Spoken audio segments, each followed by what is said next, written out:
بسم اللہ الرحمن الرحیم۔ محمد کی محبت دین حق کی شرط اول ہے۔ محمد کی محبت دین حق کی شرط اول ہے، اسی میں ہو اگر خامی تو سب کچھ نامکمل ہے، صلی اللہ علیہ وسلم۔ محترم سامعین، السلام علیکم ورحمۃ اللہ وبرکاتہ۔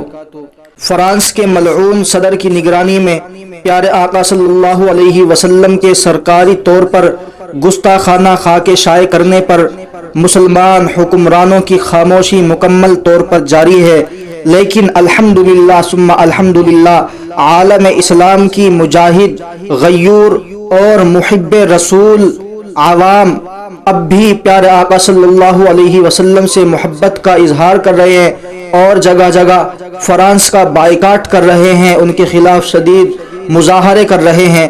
خاص طور سے لائق مبارکباد ہے ہمارے بزنس مین بھائی، تاجر بھائی کہ جنہوں نے اپنی اپنی دکانوں سے اور اپنے اپنے شو روم سے فرانس کی مصنوعات کو نکال پھینکا ہے اور مکمل طور پر بائیکاٹ کا اعلان کیا ہے۔ اس موقع پر عالم اسلام کی عظیم مذہبی شخصیت شیخ الاسلام مفتی محمد تقی عثمانی مدد اللہ العالی نے ایک بہت ہی اہم درخواست امت مسلمہ سے کی ہے۔ انشاءاللہ اس کے اوپر عمل کرنے کی وجہ سے فرانس کو اپنی اوقات معلوم ہو جائے گی اور انشاءاللہ وہ معافی مانگنے پر مجبور ہو جائے گا۔ مفتی محمد تقی عثمانی مدد اللہ العالی نے ٹویٹ کرتے ہوئے ایمان افروز باتیں لکھی ہیں۔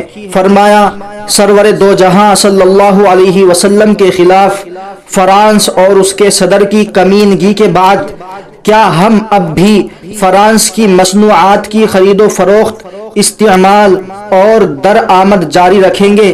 ان دولت کے پجاریوں کو سبق اسی وقت ملے گا جب عالم اسلام ان کی مصنوعات کا بائیکاٹ کرے گا۔ یہ کم سے کم رد عمل ہے جو ہم دے سکتے ہیں۔ اللہ تعالی ہم سب کو عمل کی توفیق عطا فرمائے۔ السلام علیکم ورحمۃ اللہ وبرکاتہ۔